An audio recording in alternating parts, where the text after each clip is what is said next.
My name is Daniel Royce. I'm 32 years old.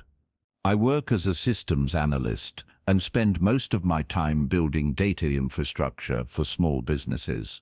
I'm not the kind of man who seeks drama, and I've never needed much from anyone, just peace, space, and a sense of respect. After my parents divorced when I was a teen, I stayed with my mum out of loyalty, thinking she'd always protect me like I tried to protect her. But nothing could have prepared me for the ultimatum she gave me one Saturday morning. She stood there in the hallway, arms folded, her new husband, a man I never liked, lounging on the sofa behind her, drinking coffee from a mug I bought. "Daniel, it's time you pull your weight around here," she said. But what she meant was something far colder. She wanted me to run errands for him, clean up after him, and essentially act like a servant under my own mother's roof. When I didn't jump to obey his constant demands, she said it plainly: "Either you learn to serve this household the way your stepfather expects, or you can leave." I didn't argue, I didn't yell, I didn't even blink. I went back to my room, zipped up the same suitcase I arrived with after college, and took one last look at the childhood posters that somehow still clung to the walls, faded and irrelevant now. My mum didn't stop me. She stood there, waiting for a reaction I wouldn't give her. I nodded once, no anger, just an ending, and walked out into the morning silence. When I stepped into the street, I felt something I hadn't felt in years. Control. Cold, clear control. I didn't have a plan. I didn't know where I'd sleep that night. But I knew one thing for certain: I was never going to be someone's background character again. Not in my mother's home, not in anyone's life. I walked 3 blocks in silence before I called a friend, and even then, I didn't tell them why I needed a couch for a night or two. They say betrayal feels like a stab, but this felt like slow erosion. A mother who once bandaged my scrapes now watched me pack my life into a suitcase and vanish, all because I wouldn't serve her new husband breakfast like a hotel butler. I didn't feel anger. I felt released, and I knew that if she ever saw me again, she wouldn't recognize who I'd become. 7 days passed. Then, 22 missed calls. The first call came on a Sunday afternoon. I let it ring. I was sitting on a friend's balcony, sipping lukewarm coffee, watching the city move without me. It was peaceful. Then came another call. Then 10 more. I stared at the screen like it was a stranger. Her name still flashed like it meant something, but in that moment it didn't. I didn't owe her my time anymore. I didn't owe anyone an explanation for the way I protected my peace. I spent those first few days quiet, almost monk-like, no scrolling, no noise, just thinking. I reflected on the moments I should have seen the shift, when my mother stopped seeing me as her son and started seeing me as some kind of inconvenient tenant. It wasn't just her words that changed, it was her tone, her silences. The way she deferred to her new husband even when I was hurting. I used to excuse it, tell myself she was just trying to build a new life. But a real mother doesn't build a new life on her son's back. Memories came back like sharp glass. The time she laughed when he mocked my job, calling it just sitting at a desk all day. The way she rolled her eyes when I offered to pay rent, as if my presence was the actual cost. The subtle betrayals, they weren't loud. They were quieter than thunder but heavier than stone. I had been loyal past the point of reason, and all I'd asked for was a little dignity in the home. I helped hold together, but betrayal, real betrayal, doesn't always arrive with a slap.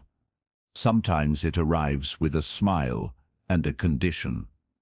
And when it comes from someone who raised you, it rewrites something in your DNA. I wasn't just grieving her actions, I was grieving the illusion of who I thought she still was. That grief doesn't shout. It sits with you, eats with you, follows you into every silent room. One night, while staying in a tiny studio apartment, My friend let me crash in. I scrolled through my old photos. Birthday cakes she baked. Notes she left in my lunchbox when I was a boy. And then I asked myself the hardest question of all. Had she changed, or had I just finally seen her clearly? The next morning I woke up to 22 missed calls. One voicemail. Her voice sounded tight, strained. "Please call me back. We need to talk. Things are complicated." That was the first sign that something was unraveling. But I wasn't rushing in. This time, I was watching, quiet, composed and ready. I didn't return her call, not out of spite, but out of clarity. I needed space to think, not guilt-tripped into obligation. People often mistake silence for weakness, but it's in silence that the strongest strategies are born. I didn't need to confront her. I needed to understand the power I actually held and how to use it, not against her, but for me. I wasn't going back to being the obedient son in the corner of a house I helped keep afloat. That chapter was over. While staying at my friend Nate's place, I took the spare time to update my resume, clean up my digital portfolio, and reach out to 2 former clients who had once said, "If you ever go freelance, call us." Within a week, I was handling 3 remote contracts. No office politics, no fake smiles, just focus.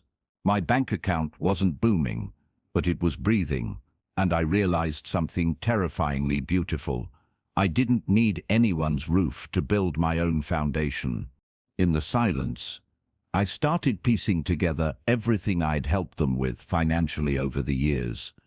The utilities I'd quietly covered when Mum was between jobs, the groceries, the upgrades to the Wi-Fi, because her husband needed better streaming.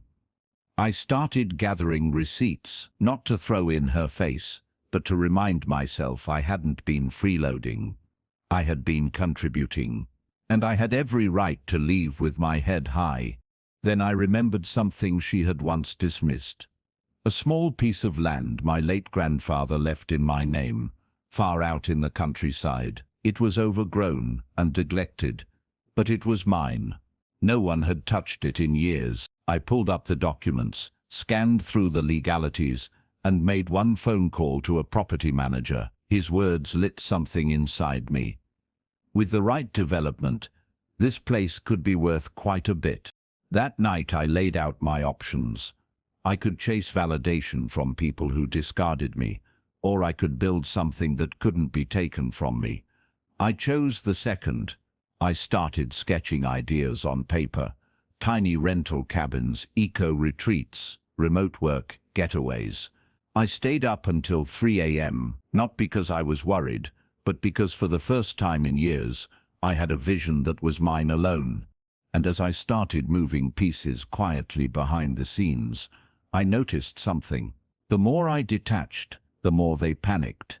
The texts from my mother shifted in tone from condescending to uncertain, then apologetic, then almost desperate. That's when I knew she had underestimated the son who knew how to disappear and thrive in silence. 2 weeks passed before I heard anything from her husband. It came as a text, short, clipped and cold. "You're being dramatic. Come back and grow up." I stared at it, then blocked the number. No anger, no reaction. Just a clean digital erasure, the same way they erased my presence from their life the moment I stopped serving their comfort. But something told me things weren't going so smoothly back at that house. Nate mentioned he saw my mother at the market, looking worn down. Not angry, unsettled, her hair unbrushed, her expression vacant. She didn't buy anything, he said, just wandered. That told me more than any voicemail ever could. You see, when you remove the person doing the emotional labor, the peacemaker, the fixer, the silent cleaner of chaos, what's left is the real mess. And it doesn't take long for that mess to show itself. The man she married had no intention of stepping up. He wanted a housewife and a house servant rolled into one. Without me there to shoulder the weight, the cracks widened. She had told herself for years that I was lucky to live there, but now she was beginning to realize I was the one keeping the place stable, not through money alone, but through my presence, my calm, my reliability. Remove that, and the illusion falls apart. I received a message from a neighbor I hadn't spoken to in months. "Everything okay? Your mum seems not herself," I replied with a polite, "Thanks for checking in. I'm doing fine." That was it. No explanation, no backstory, because I'd learnt when you stop over-explaining, you stop giving away your power. People either notice the shift, or they don't. But your piece doesn't require an audience. Meanwhile, the property manager called. The land was in better shape than expected, with a few repairs to the access road and basic clearing. We could begin phase 1, prepping it for short-term cabin development. I invested a chunk of savings into the process, quietly, strategically, and all the while, I remained invisible to the ones who once assumed I couldn't survive without them. Then came the moment I knew was inevitable. An email from my mother. Not a call, not a text. A carefully worded plea. "Daniel, I realize now that things were said that shouldn't have been. I was under stress. Can we please talk? I miss you." I read it twice, then closed the laptop, because by then, it wasn't about revenge. It was about boundaries. And she had just discovered that the sun she tried to shrink was no longer within reach. I didn't reply to her email. Instead, I forwarded it to a separate folder titled Lessons, not out of cruelty, just as a reminder that some bridges collapse, not because you burn them, but because they were never stable to begin with. And while I built something with soil and timber out on my grandfather's land, they were stuck in a house that had lost its only steady pillar. Weeks passed. My projects moved forward. I hired 2 contractors to start clearing the plot and putting down foundation posts. I worked long hours on client systems during the day and read about off-grid development strategies at night, and each day I didn't hear from her. The weight of my past life grew smaller. I didn't talk about her to anyone. I didn't vent. I simply lived. And that silence, it echoed louder than any argument ever could. Then came the second message. This one wasn't from her. It was from her sister, my aunt. "Daniel, whatever happened between you two, she's not okay. He's been yelling a lot. The house is falling apart. I thought you should know." And in that moment I knew. The collapse had begun. The man she defended, the man she asked me to serve, was now showing his full nature, and without someone there to absorb his moods and temper, the storm had nowhere to go but straight through her. But I didn't move. I didn't run back. Because growth doesn't mean rushing in to fix what broke you. It means knowing that stepping away was your healing, and staying away is your strength. The guilt tried to claw back in. But guilt without wrongdoing is just manipulation in disguise. I stayed rooted, calm, watching and working. One evening I stood on the land, my land, as the sun dipped below the horizon.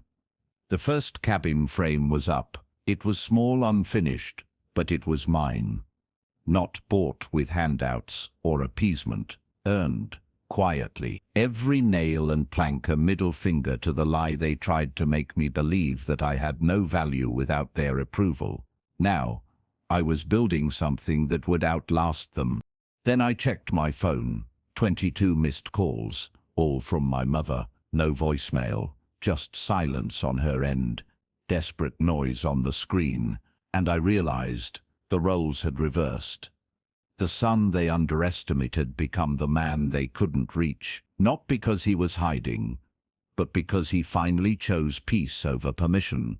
The calls stopped after 3 days. No text, no explanation, and I didn't ask for one. I had learned to live without their voices. The silence didn't feel empty anymore. It felt earned. Every morning, I stepped onto that land, now blooming with purpose. I remembered the version of myself that had once begged for scraps of approval. That man was gone, buried somewhere in the miles I walked away from their doorstep. Still, healing doesn't come without shadows. There were moments I missed her, not the version who gave me ultimatums, but the woman she used to be, the one who read me bedtime stories, the one who held my hand when I was 5 and told me I was the strongest boy she knew. I didn't miss her now, I missed her before. And grief like that is tricky. It doesn't ask permission. It visits when you're drinking coffee alone or watching the sun filter through new curtains. I spoke to a therapist for the first time, not because I was broken, but because I wanted to stay whole. I told her the story about the ultimatum, the quiet walk, the land, the missed calls. She nodded and said something that stuck with me. You didn't leave out of revenge, you left because staying was killing who you were becoming. And I finally understood. Leaving isn't an act of war. Sometimes it's an act of birth. I kept building. The second cabin went up, then a fire pit, a gravel path, solar panels. People started messaging me, strangers who found the retreat listing online. They wanted to book, to breathe, to disconnect from the noise of their lives. And every guest who stayed on that land unknowingly became part of my quiet redemption. The land I was once told was worthless was now sheltering people from storms I used to know too well. Months passed. One evening, as I swept the porch of cabin 3, a neighbor from my old street messaged me. Just one line: "He's gone, she's alone now." I stared at it for a long time. No reaction, no impulse to go back, because by then, I wasn't the boy packing a suitcase, I was the man planting trees. And the more I grew, the less I needed closure from people who couldn't give it. Still, there was one thing left, a letter I had written months ago and never sent. It sat in my desk drawer, sealed but unaddressed.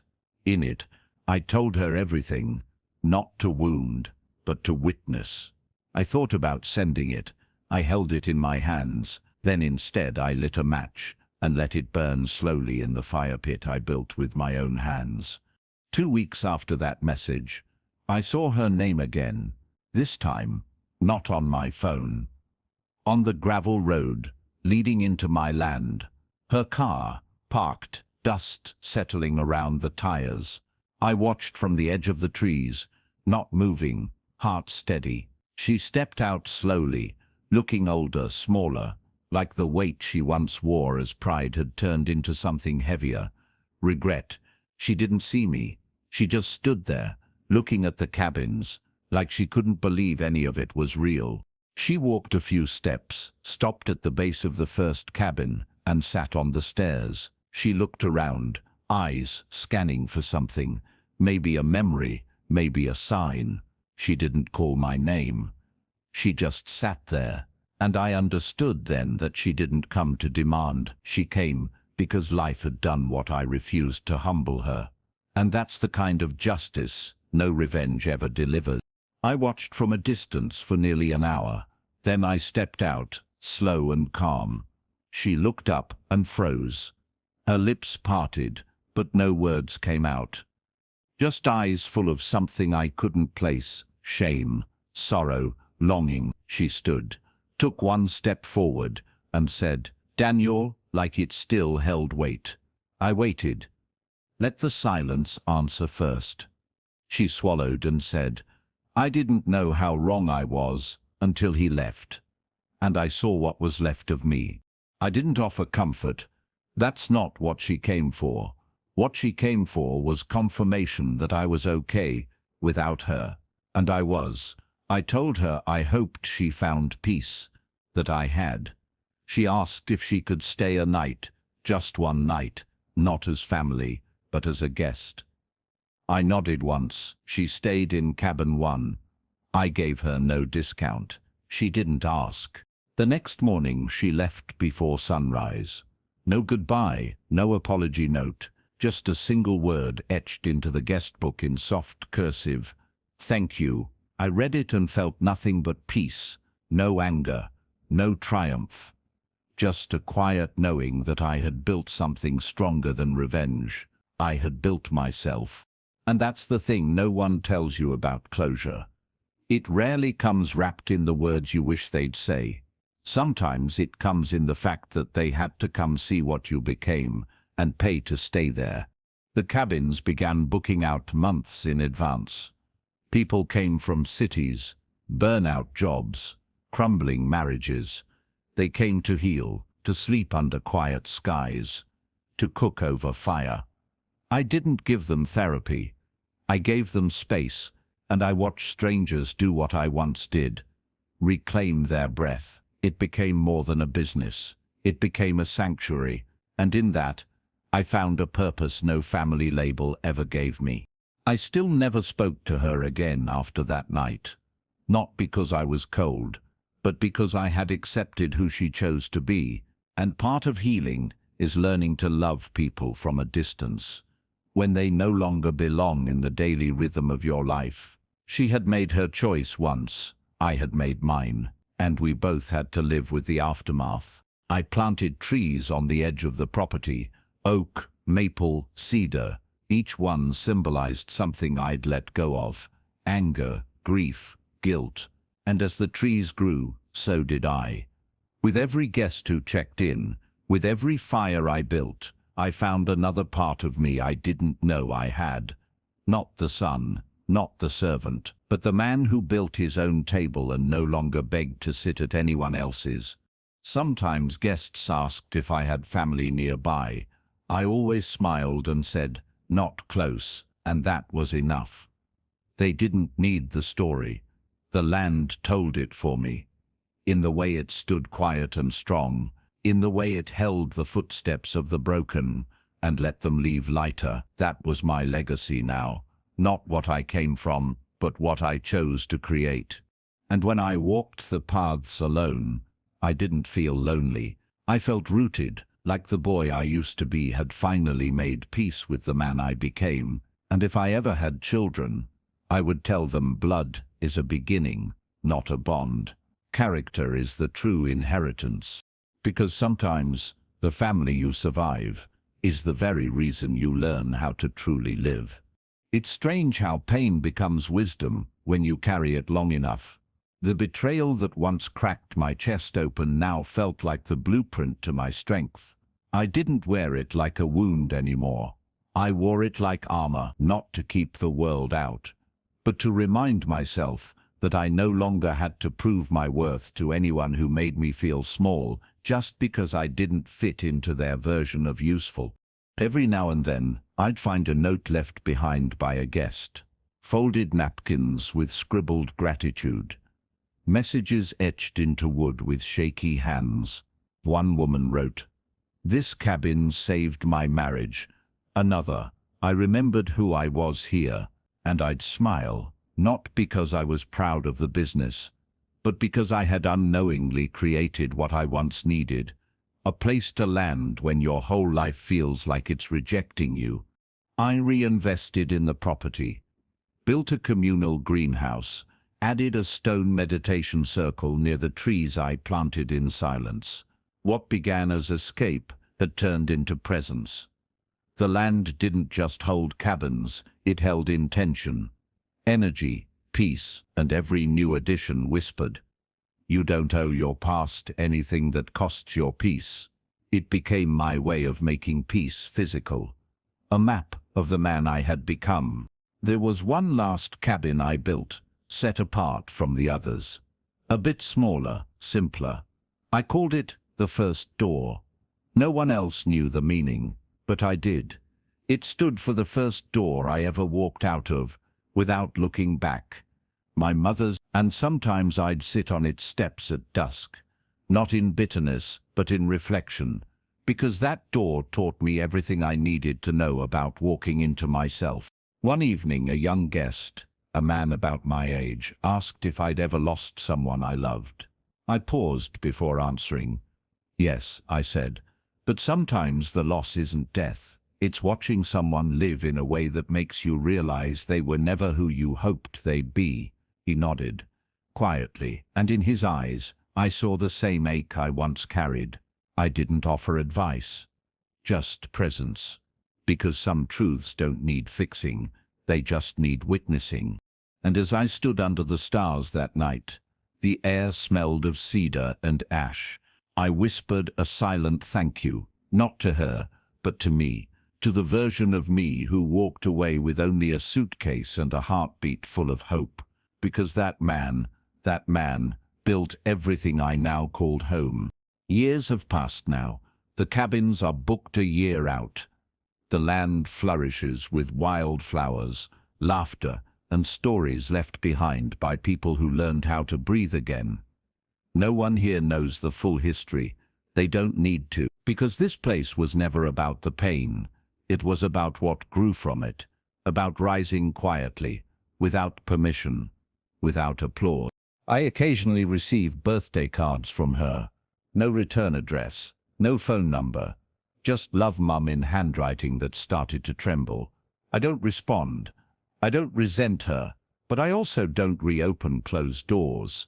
Some people apologize with words, others apologize with distance, and I've accepted both.